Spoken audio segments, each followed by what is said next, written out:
visinya sebagai guru penggerak dan langkah-langkah dalam menyusun visi untuk menyelaraskan dengan visi sekolah. Apakah nanti visinya bisa dimasukkan ke dalam sekolah, ke dalam visi sekolah atau tidak, nanti akan diadakan diskusi yang akan dipimpin oleh ibunya. Selanjutnya saya di sini sebagai moderator diskusi ini akan menyampaikan beberapa susunan acara. Yang pertama adalah pengantar yang ini, dan yang kedua adalah sambutan Bapak Kepala Sekolah kita. Yang ketiga adalah diskusi visi yang akan dibantu oleh ibunya.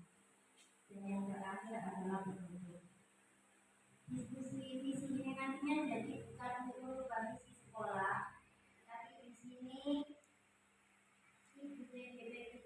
ibunya itu akan mengungkapkan fungsinya sebagai guru penggerak, kemudian menentukan tahapan kerja untuk menyelesaikan visi mencapai visi yang diharapkan. Bagaimana visi impian murid di masa depan nantinya nanti akan didiskusikan dengan bapak ibu semua. Apakah visi sekolah boleh dibuka atau tetap atau ditambahkan.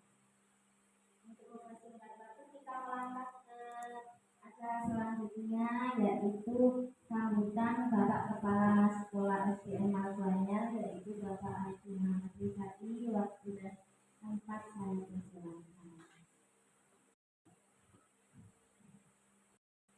Assalamualaikum warahmatullahi wabarakatuh.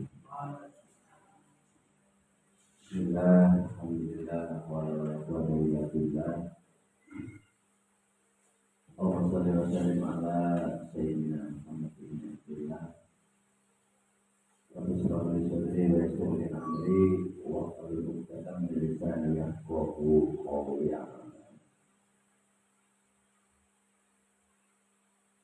Bapak Ibu guru SDN Marganyar yang kami banggakan, Ibu pengajar praktek keluarga Ibu Senang yang saya hormati, dan yang luar biasa pada siang hari ini Bu Lutfi Media SBC.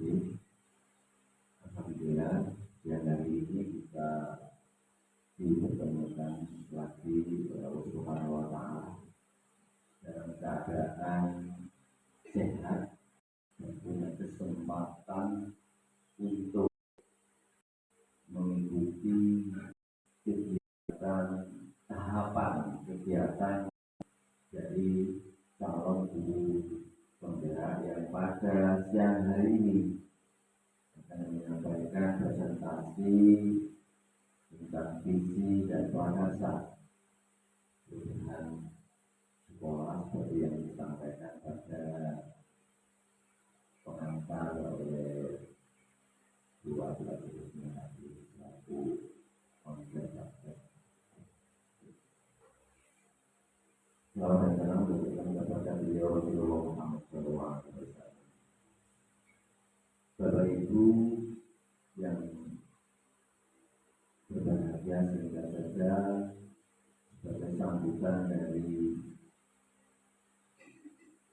saya selaku kepala sekolah, tentu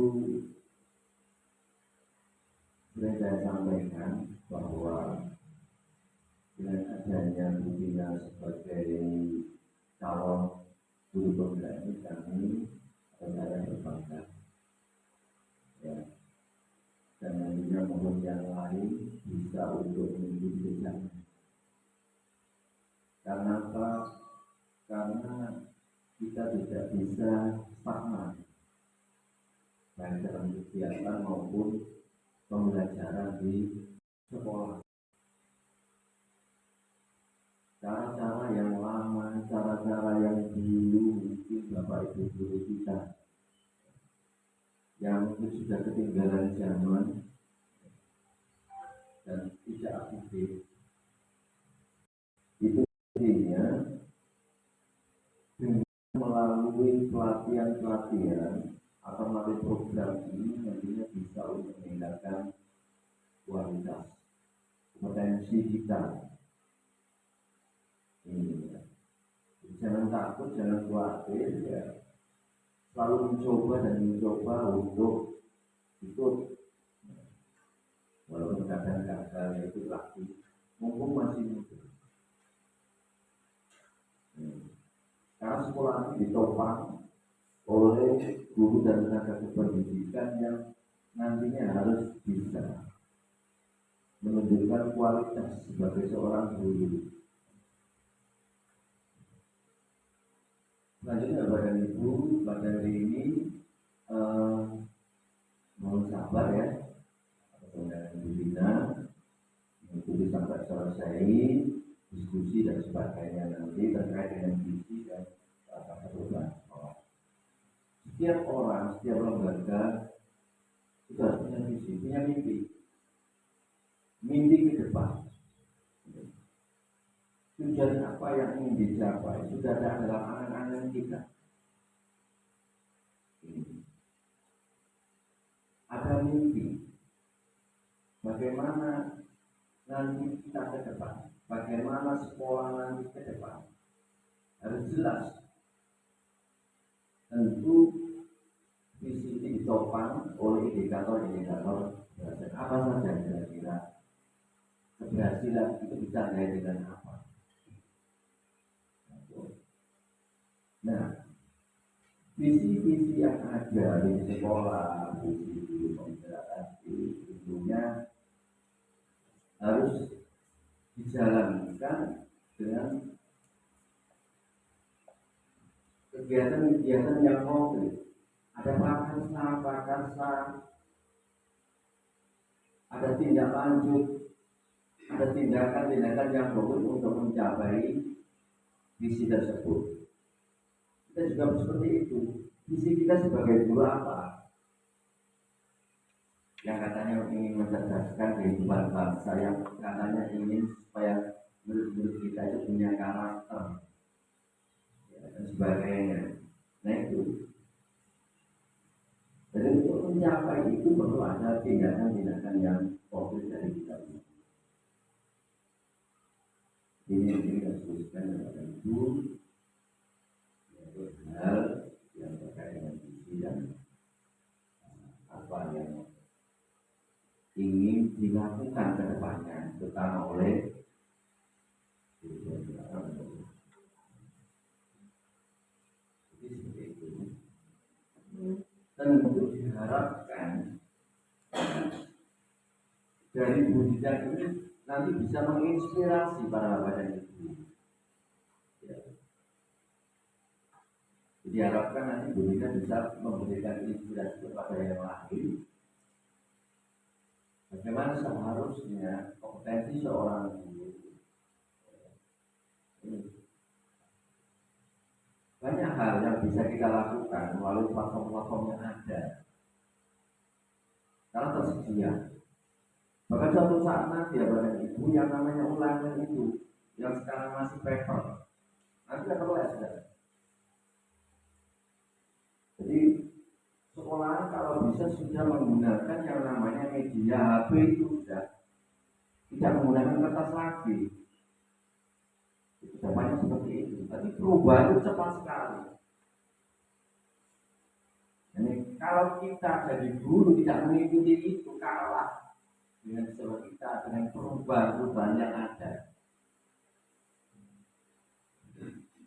Jadi itu permohonan kita semua dengan terutama sebagai kepala sekolah nanti bisa bagaimana bisa memberikan menginspirasi kita semua terutama ibu sehingga nantinya pada ibu sudah bisa mengikuti itu yang bisa kita lakukan, yang bisa saya sampaikan itu saja. Nanti banyak hal yang akan disampaikan terkait bagaimana visi dirinya sebagai guru tahun bergerak dengan juga bagaimana apakah ada perpaduan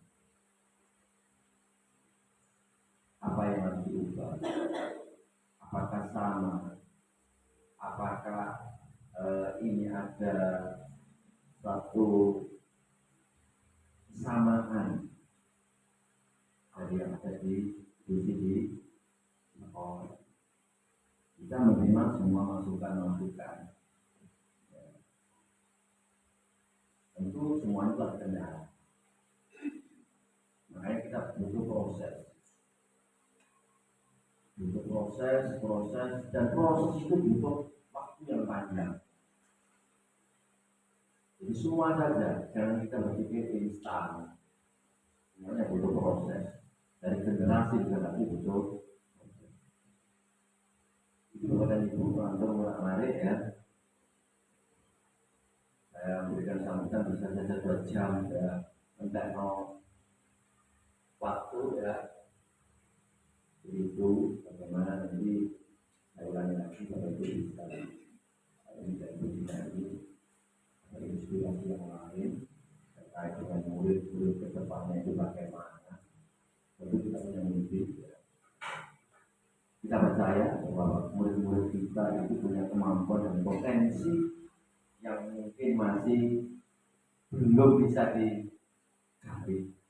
Ada banyak yang potensi yang ada. Tentu harus dipakai oleh setiap siswa itu punya potensi yang berbeda. Itu wes tambah dua kita menerima sambutannya tadi ya. Kurang lebihnya mohon maaf. Assalamualaikum warahmatullahi wabarakatuh. Terima kasih saya sampaikan kepada Bapak Kepala Sekolah yang telah memberikan sambutan sekaligus arahan untuk Bapak Ibu supaya bisa mengikuti jejak pembina untuk menjadi guru. Semangat ya Bapak Ibu.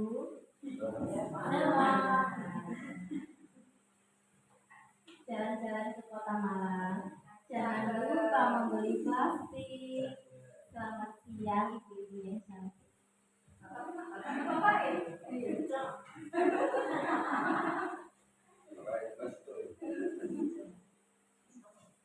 Karena sudah siang, maka kita lanjut langsung kepada selanjutnya, yaitu diskusi visi. Dalam diskusi visi ini akan dibantu oleh bukunya, dibimbing bukunya, pokoknya bukunya semuanya.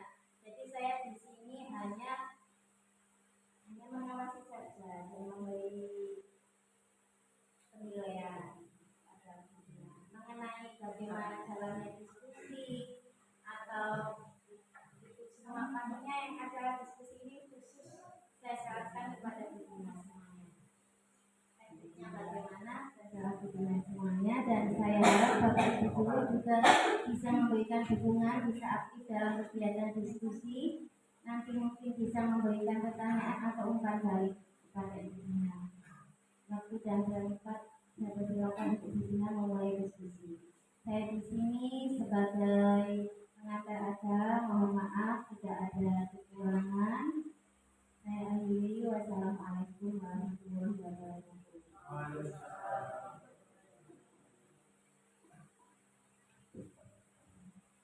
Assalamualaikum warahmatullahi wabarakatuh. Yang saya hormati Bapak Muhammad Rizali selaku Kepala Diskusi Lembaga. Yang saya hormati Ibu Atu Isma sebagai pengasuh aktif, dan juga tentunya para guru yang sangat dan semoga selalu mensupport apa yang akan saya lakukan dalam pendidikan program pendidikan. Alhamdulillahirrahmanirrahim. Wassalamualaikum warahmatullahi wabarakatuh.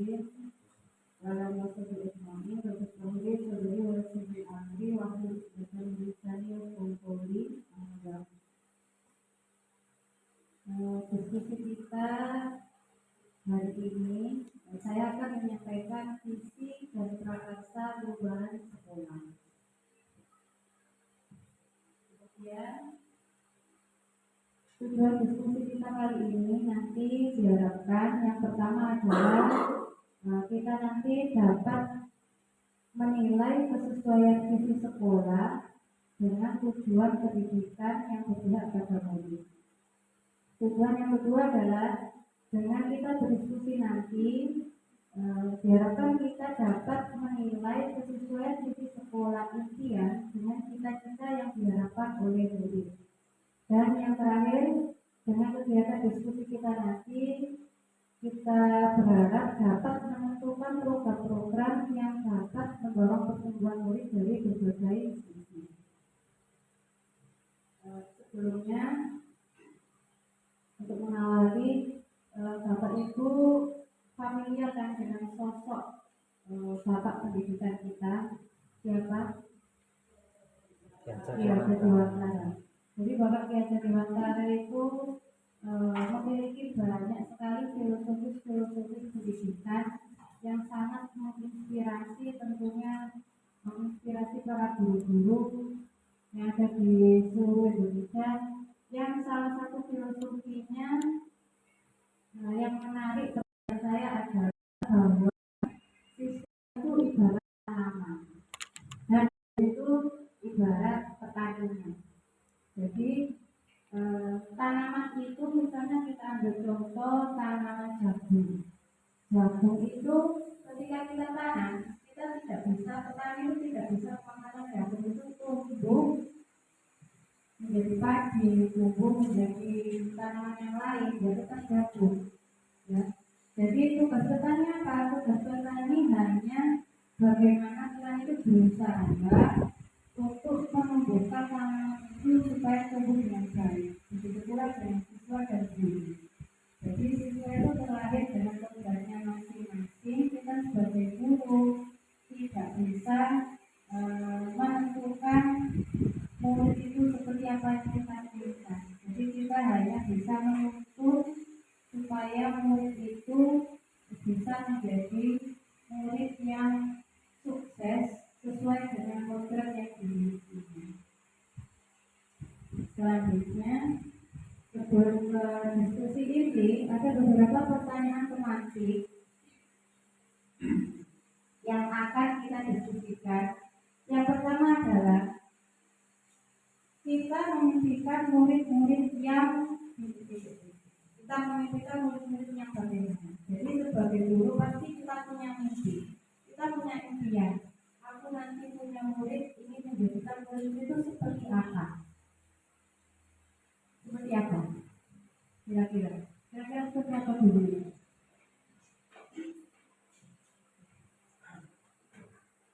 Beliau memimpikan murid-muridnya seperti apa? Terima kasih. Saya sebagai seorang guru memimpikan murid-murid saya itu berkarakter sesuai dengan dimensi profil pelajar Pancasila yang ada 6 intinya, yaitu beriman, bertakwa kepada Tuhan Yang Maha Esa dan juga berakhlak mulia. Kemudian yang kedua adalah mandiri, yang ketiga gotong royong, yang keempat adalah berkebinekaan tunggal, kemudian selanjutnya adalah bernalar kritis dan kreatif. Ya. Semoga dinamika. Semoga apa yang dicita-citakan untuk muridnya itu tercapai, karena itu memang cita-cita semua guru ya, mimpi semua guru. Jadi guru itu mengharapkan memiliki murid yang berkarakter. Apalagi sekarang sudah digaung-gaungkannya dimensi profil pelajar Pancasila ada 6. Bertakwa atau religius, kemudian apa itu? Beriman, bertakwa, berakhlak mulia, berkebinekaan global, gotong royong, mandiri, kreatif dan berdamping. Kemudian yang kedua, kita percaya bahwa murid itu seperti apa? Kita sebagai seorang guru kita percaya bahwa murid itu nantinya bagaimana? Bagaimana?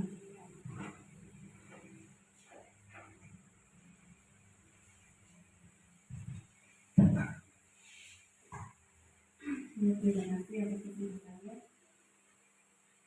Kita sebagai guru itu percaya bahwa murid kita itu terlahir sebagai pribadi yang mempunyai karakter dan keistimewaan masing-masing. Jadi tugas kita sebagai seorang guru yaitu membimbing dan menggali kemampuan atau bakat dari minat siswa kita sesuai dengan kompetensi masing-masing, agar siswa-siswa kita ini bisa tumbuh dan berkembang sesuai dengan kodrat yang mereka mampu, sesuai dengan kodrat mereka masing-masing. Dengan kita menggali dan membimbing siswa kita sesuai dengan bakat dan minatnya, maka insya Allah siswa kita bisa tumbuh dan berkembang dengan optimal. Terima kasih Bu Rina, jawaban sangat bagus. Jadi kembali lagi ke filosofi yang dijelaskan tadi ya, bahwa guru itu tugasnya hanya menuntun. Jadi siswa itu punya kodrat masing-masing, orang yang punya kodrat masing-masing, punya karakter. Jadi tugas kita adalah membentuk karakter itu ya, pada pribadinya. Jadi ibarat kertas dengan garis sama, tugas kita itu hanya menebani, menuntut supaya benar. Baik, yang ketiga, di sekolah kita mengutamakan apa? Apa yang kita utamakan di sekolah kita?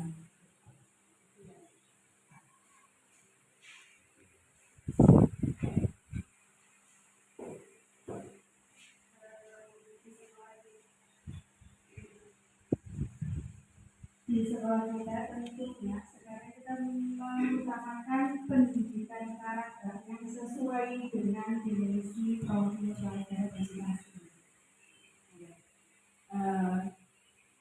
Yang sedang dikembangkan sekarang ya dimensi profil pelajar Pancasila berkarakter. Jadi 6 dimensi itu adalah karakter yang ingin kita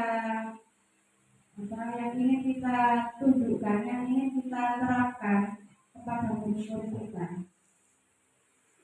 Ya, karakter baik sesama teman ataupun sesama warga sekolah. Yang keempat adalah murid di sekolah sadar betul bahwa murid itu ketika di sekolah sadar bahwa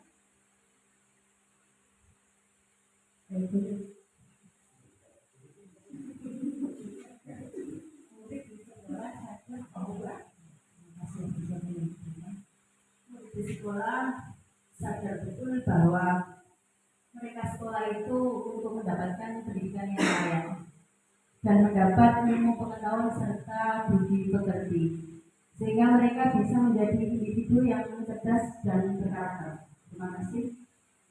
Ya, terima kasih Bu Rin. Memang tujuan murid sekolah atau orang tua siswa menitipkan anaknya kepada kita sekolah itu adalah diharapkan anak atau murid itu mendapatkan pendidikan yang layak. Selain pendidikan juga mendapatkan karakter. Jadi dari mana murid itu mendapatkan itu semua? Ya dari kita siswa, dari guru. Ya, kita membimbing, kita memberi contoh. Kemudian murid melakukan atau mencontoh apa yang kita lakukan. Jadi sebagai guru, baik-baiknya kita memberikan contoh pada anak didik kita. Selanjutnya, kita keluarga di sekolah ini yakin untuk kita semua warganya yakin untuk Kita warga sekolah ini yakin untuk menentukan dan membimbing murid-murid sesuai dengan kodrat alam dan zamannya, serta dapat menciptakan pembelajaran yang berpihak pada murid, mendorong dan memotivasi murid agar mereka tumbuh dan berkembang dengan baik. terima kasih Bu Nabila. Jadi kita harus yakin dulu Bapak Ibu. Kita harus yakin bahwa yang kita berikan pada siswa itu yang terbaik nantinya bagi mereka. Jadi pendidikan, karakter itu kita harus yakin. Ya. Oh, aku bisa menuntun anak-anakku, aku bisa menuntun muridku supaya menjadi pribadi yang baik sesuai dengan kodratnya tanpa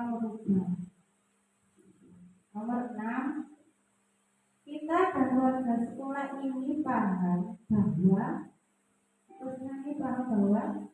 ya Pak Desi. Terima kasih Ibu atas waktunya. Saya mengutip dari komentar teman-teman tadi bahwa setiap anak terlahir dengan kodratnya masing-masing yang berbeda satu dengan sama yang lain. Jadi tugas kita nantinya mengoptimalkan bakat dan keistimewaan mereka dengan cara yang berbeda. Jadi nanti kita mengajarnya sesuai dengan apa yang mereka miliki dan mereka inginkan, sehingga nantinya mereka dapat tumbuh dan berkembang dengan lebih maksimal dengan bakatnya masing-masing, dengan bakat yang dia miliki sendiri. Terima kasih. Ya, jadi kita tidak bisa memaksakan. Kadang-kadang ada anak yang berbakat di olahraga, ada anak yang tidak berbakat sama sekali. Itu kita jangan memaksakan, oh anak yang tidak berbakat olahraga harus pokoknya kamu harus bisa di bidang olahraga. Tidak seperti itu. Jadi kita maksimalkan kemampuan yang sudah dimiliki anak. Misalnya kalau anak itu bakatnya di sains, di IPA, matematika, ya kita tuntut, kita kembangkan supaya tumbuh dengan baik. Selanjutnya, setelah pertanyaan kemarin, di sini saya akan menyampaikan visi. Sebelumnya, visi itu apa? Jadi visi itu adalah rangkaian kata yang memuat impian, cita-cita, nilai masa depan dari suatu organisasi maupun lembaga atau instansi. Jadi dalam rangkaian kata visi itu memuat impian-impian kita.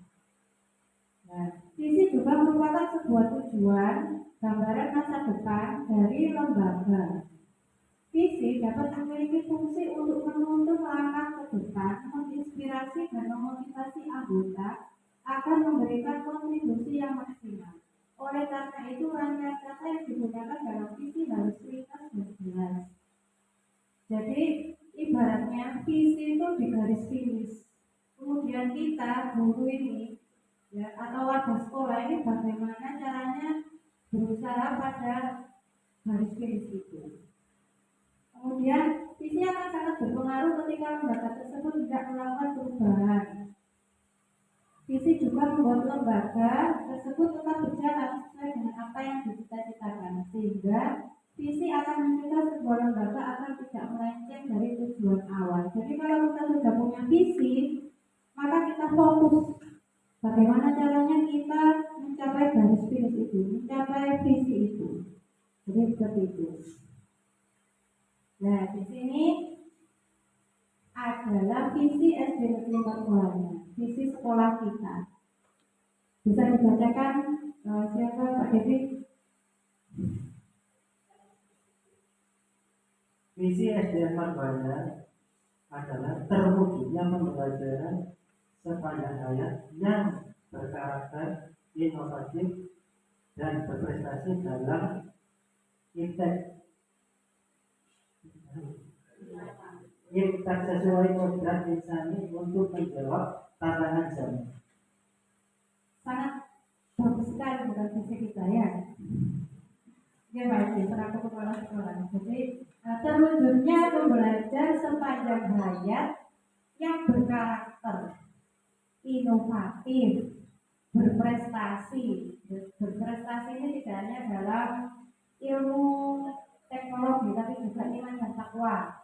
Kemudian yang sesuai kodrat insani. Jadi selain kita mendapatkan ilmu, nanti visi kita adalah kita juga bisa menerapkannya dalam bermasyarakat. Kemudian untuk menjawab tantangan zaman.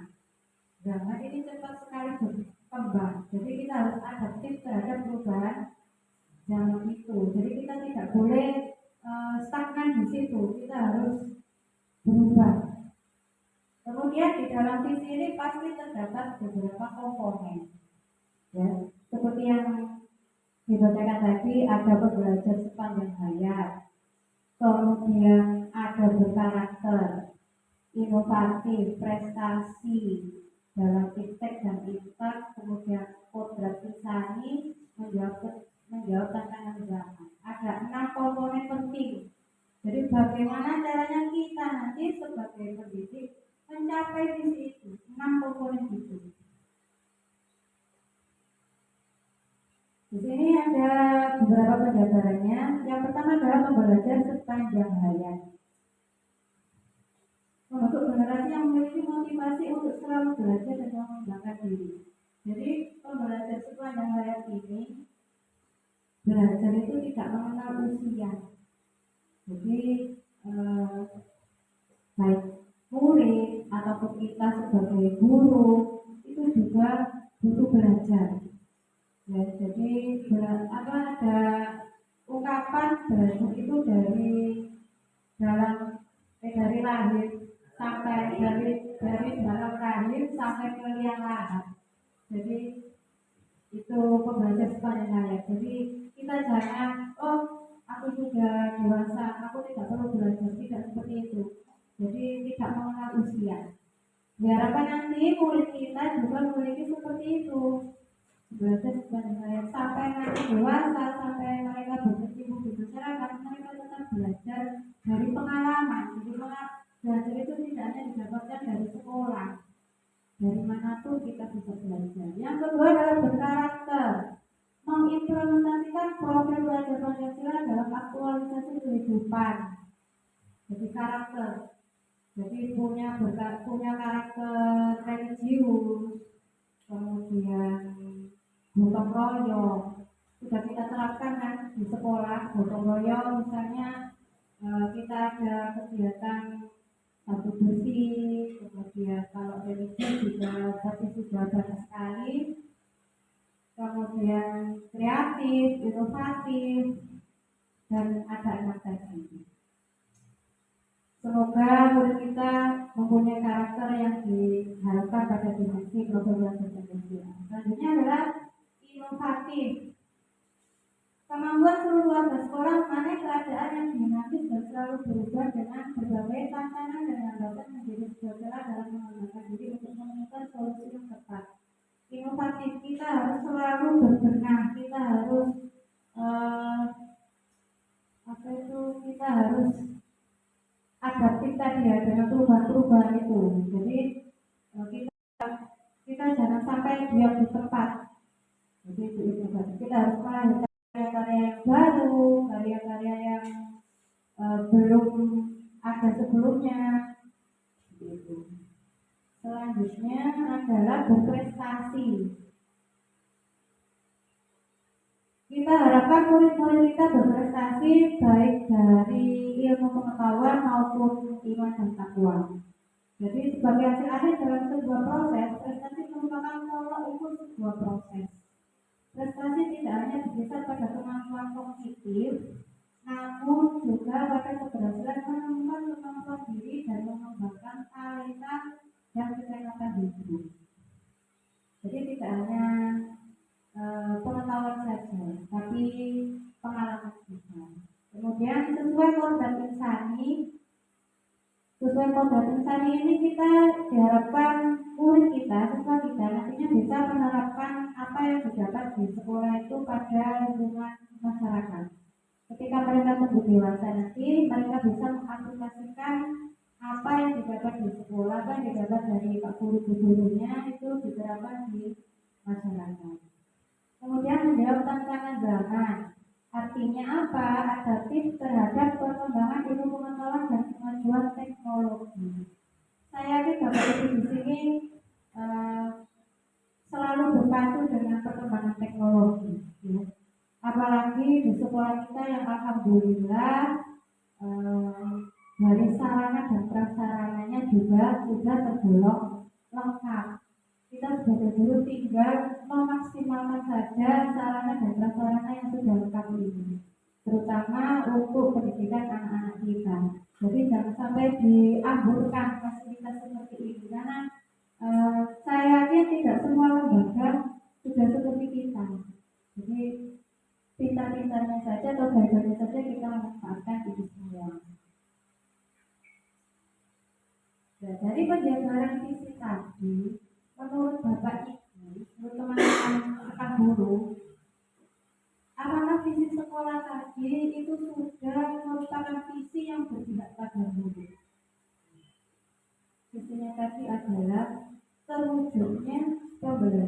sepanjang hayat yang berkarakter inovatif, prestasi dalam impact dan impact.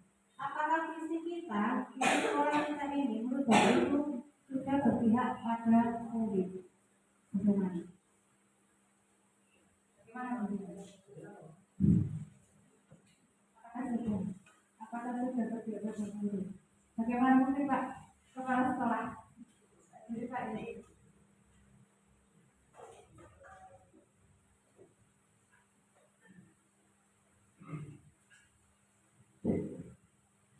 Terima kasih yang telah dipaparkan oleh Bu Dina tadi ya.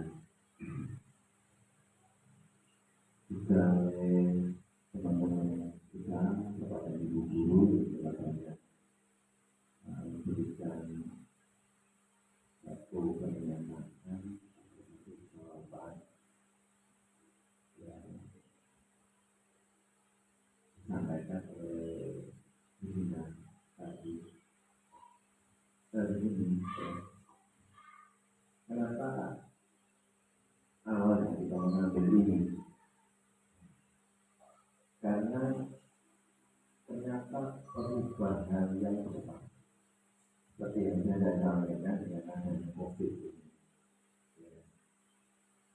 yang mana dengan kendala pembelajaran luring, akhirnya anak-anak kita, guru-gurunya, dan bahkan kantor pun ya, itu menggunakan pembelajaran daring. Ini perubahan yang sangat cepat. Karena tadi perubahan yang sangat cepat tersebut tentu ada dampaknya, ya. Terutama yang kita saksikan saat ini adalah perubahan dampak yang negatif. Ya, bila sebenarnya gadget itu ya, saya ngerti bahasa Inggris, gadget ya, atau HP lah, ya, di mana dipertontonkan di media-media yang ada ini, ya, dan penggunanya banyak dari anak-anak kita, ya, yang setiap hari bahkan tanpa kontrol orang tua ini, sehingga apa? Karena dampak negatif ini ya menimbulkan perubahan sikap perilaku mereka, ya, perilaku mereka ini sudah sebenarnya ditandai oleh sejak awal, ya. Kalau kita lihat pada kurikulum 13 ini sudah ada tanda-tanda itu. Sudah ada tanda-tanda bahwa suatu saat nanti anak-anak kita akan berubah seperti itu, ya. Pola hidupnya, ya, pergaulannya dan sebagainya, dengan adanya apalagi dengan cepatnya perkembangan media sosial ini, akhirnya merubah karakter mereka, ya, perilaku mereka, sikap mereka, baik terhadap gurunya, terhadap temannya, ya, terhadap orang tuanya dan sekitarnya. Sehingga apa? Sehingga visi yang awalnya adalah yang berkarakter itu memang kita sesuaikan dengan perkembangan yang ada. Jadi tentu ini nanti berjalan, ya, kita harapkan sepanjang hidup kita, ya, sepanjang hidup anak, ya. Ini ya, jadi itu yang kita bandingkan awal. Punya karakter anak-anak, punya kekuatan perilaku, punya pribadi yang kuat, ya, yang tentunya semuanya adalah berintikan pada profil belajar Pancasila. Ini sangat tepat ya kalau kami yang sekolah ini membuat visi yang seperti ini, ya. Itu cuma kita butuh proses, ya. Tidak bisa kita itu dimsalabim, instan, nggak bisa. Tentu itu semuanya melalui kegiatan-kegiatan yang ada, kegiatan-kegiatan yang bagaimana kegiatan itu bisa membangun karakter yang baik. Itu ya. Kemudian yang terkait dengan prestasi, inovasi, dan oke, kita berupaya ke sana. Ya. Itu di nomor 2, nomor 3 dan 1. Dan bagaimana ini yang utama adalah yang kita utamakan awal adalah karakter ini bisa kita bangun dengan sebaik-baiknya bersama dengan stakeholder yang ada di dalamnya. Itu mungkin singkat dari saya ya. Menurut saya seperti itu. Terima kasih Pak Zirfai telah mengutarakan atau memaparkan pendapat. Jadi menurut Pak Rifai, visi kita itu sudah berpihak pada murid. Karena yang saya rasakan dari 6 komponen tadi juga seperti itu, semuanya berpihak pada murid. Kemudian apakah visi sekolah saat ini merupakan visi impian yang diharapkan oleh murid? Pasti murid punya impian, punya angan-angan. Jadi apakah murid itu punya keinginan untuk menjadi pembelajar sepanjang hayat? Punya nggak? Kira-kira menurut Bapak Ibu?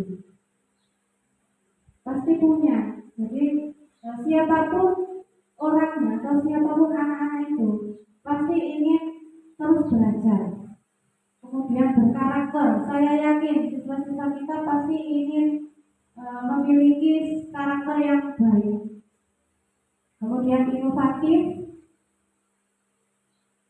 prestasi sesuai kodrat insani. Pasti semua itu diinginkan oleh murid-murid itu. Selanjutnya adalah visi CGT. Jadi dalam ketika saya mengikuti program pendidikan guru penggerak itu di materi modul 1.3 itu ada materi visi dan prakarsa perubahan. Jadi saat itu visi yang saya buat adalah seperti ini: terwujudnya peserta didik yang berakhlak mulia, berkarakter, berprestasi, dan berteknologi. Jadi saya rasa hampir sama dengan visi sekolah kita yang begitu. Jadi tak lain dan tak bukan adalah nomor 1 yang terpenting adalah berkarakter. Untuk selanjutnya itu nanti mengikuti berprestasi, kemudian berakhlak mulia, dan berteknologi. Ini penjabaran komponen visi yang saya buat saat itu. Kenapa kok saya mencantumkan berakhlak mulia? Karena saya menginginkan peserta didik saya atau murid-murid saya itu memiliki etika yang baik, sopan dalam berperilaku, dan santun dalam bertutur kata. Seperti yang kita ketahui, bagaimana karakter murid-murid kita saat ini kan tentunya beda jauh dengan pada masa kita dulu waktu kecil, sangat beda jauh. Dan itu salah satunya dipengaruhi oleh teknologi tentunya. Yang kedua adalah karakter. Mengapa saya memakai berkarakter? Jadi saya menginginkan saat itu kita memiliki karakter yang mencerminkan profil dan Pancasila seperti yang dimensi tadi.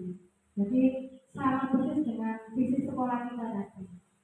Selanjutnya adalah berprestasi. Diharapkan murid memiliki kemandirian, kreativitas, mampu berpikir kritis, serta pantang menyerah untuk menggapai cita-cita. Dan yang terakhir adalah berteknologi.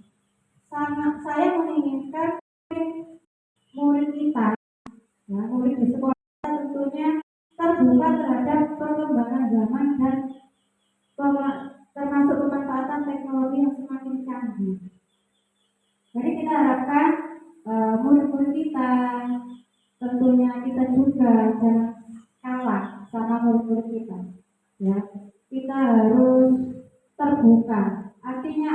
selain kita mengikuti, kita juga harus bisa memilih dan memilah.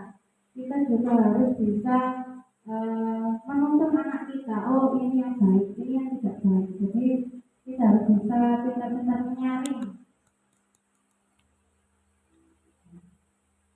Selanjutnya adalah untuk mencapai visi itu ada yang dinamakan pendekatan empiri apresiatif. Apa sih pendekatan empiri apresiatif atau yang biasa disebut dengan IA?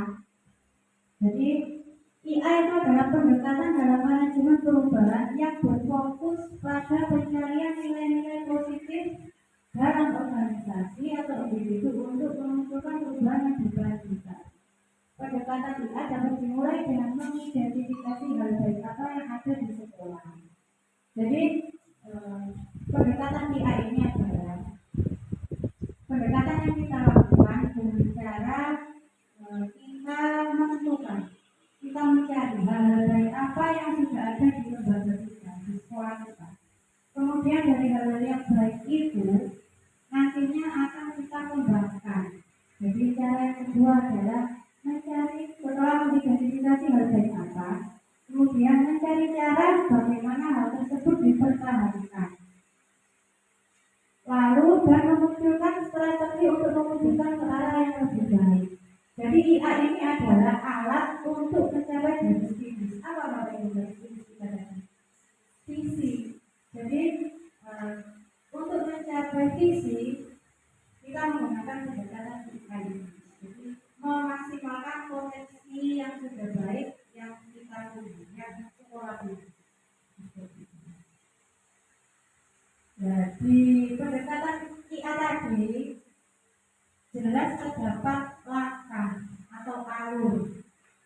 Jadi langkah-langkahnya apa? Langkahnya ini adalah kita singkat dengan bagja atau tahapan bagja, metode bagja, alur bagja kita membaca. Apa itu bagja? B adalah buat pertanyaan. Kemudian A ambil pelajaran. Setelah ambil pelajaran, B gali mimpi. Lalu setelah kita gali mimpi kita, di tahap J adalah jabatan rencana. Kita punya mimpi, terus bagaimana rencana kita supaya mewujudkan mimpi kita tadi. Kemudian atur eksekusi, itu tahapan yang terakhir. Untuk lebih jelasnya seperti ini Bapak Ibu. Jadi B adalah buat pertanyaan utama. Cara pertama adalah membuat pertanyaan utama yang akan menjadi dasar untuk memulai perubahan kita. Kita melakukan penelusuran terkait perubahan yang diinginkan dengan merumuskan pertanyaan. Biasanya pertanyaannya seperti ini.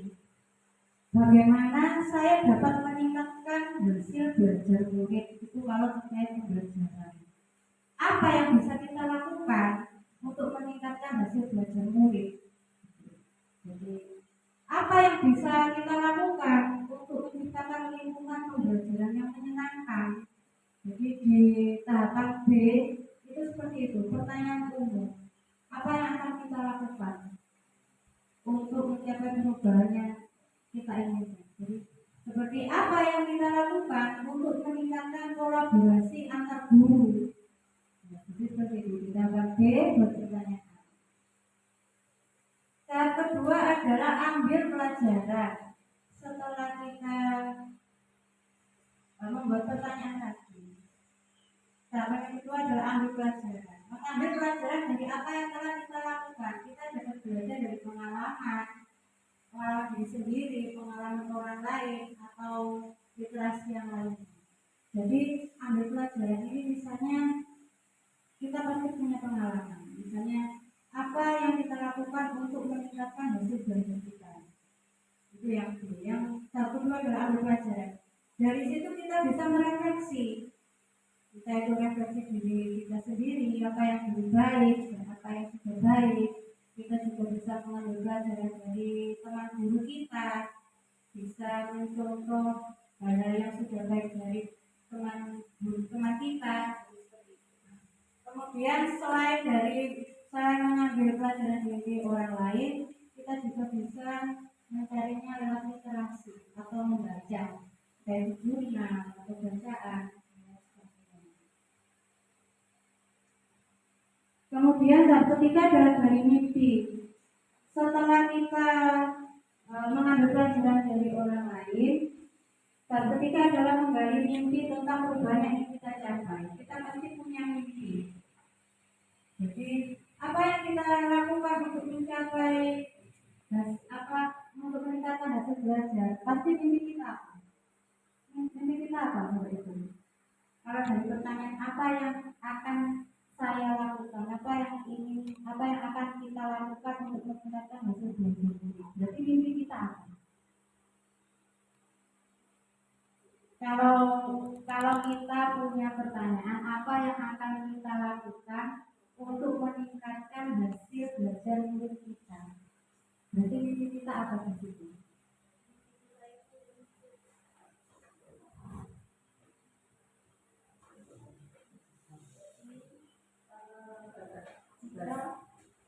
Apa yang akan kita lakukan untuk meningkatkan hasil belajar murid kita?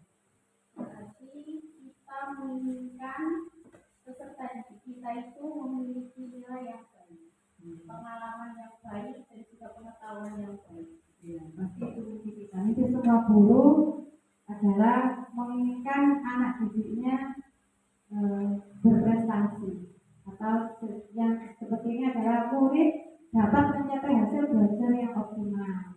Mimpi kita ingin menciptakan rumah belajar yang menyenangkan. Mimpi kita adalah kita ingin membangun hubungan yang baik sesama warga sekolah. Jadi itu adalah mimpi-mimpi kita. Nah, untuk mewujudkan mimpi itu, tahap keempat adalah jabarkan rencana.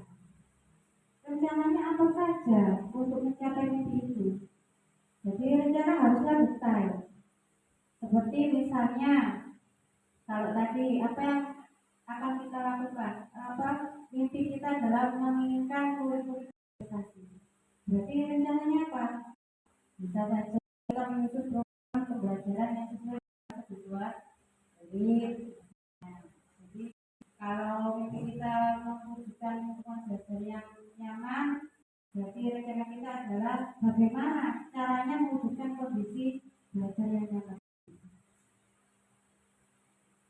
Tahap terakhir adalah atur eksekusi.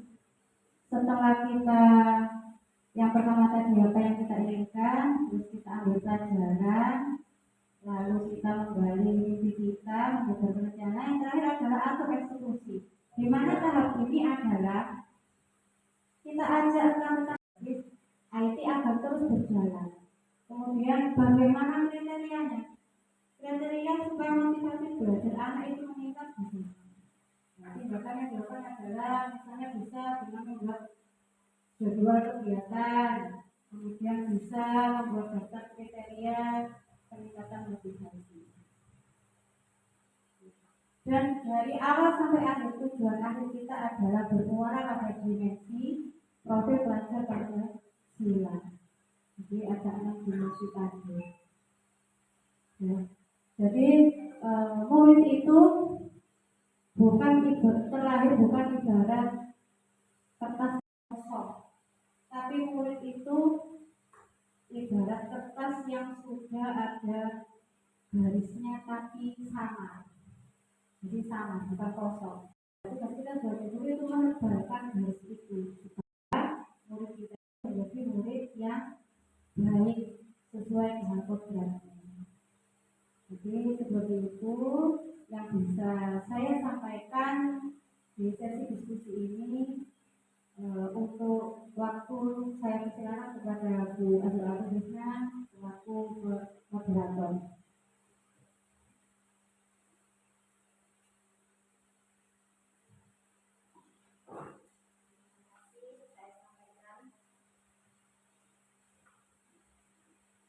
Saya sampaikan kepada dirinya yang sudah mengamalkan visi impian murid masa depan. Selanjutnya, apakah dari Bapak Ibu ada yang ingin mengajukan pertanyaan atau beritahu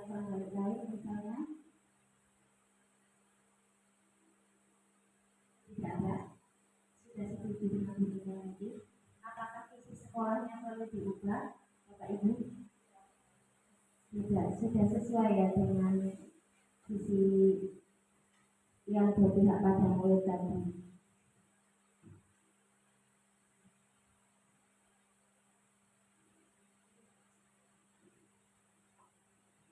Dan setelah ini Bu Dina akan menyampaikan kesimpulan dari hasil diskusi ini tadi. Waktu dan tempat saya persilakan Bu Dina sekaligus untuk menutup acara diskusi pada hari ini. Assalamualaikum warahmatullahi wabarakatuh. Baik, dari diskusi kita dari awal sampai akhir, kita ambil kesimpulan bahwa visi sekolah kita itu sudah merupakan visi yang berpihak pada murid. Jadi komponen-komponennya pun hampir sama dengan visi PGB tadi, ya, hampir sama, tidak ada yang berbeda, tujuannya juga sama. Jadi tidak perlu diubah, tetap seperti itu, karena memang sudah dari poin-poin tadi sudah menunjukkan keberpihakan kepada ini. Jadi sekian apa yang dapat saya sampaikan di pemaparan kali ini, kurang lebihnya saya mohon maaf. Yang akhiri, Assalamualaikum warahmatullahi wabarakatuh.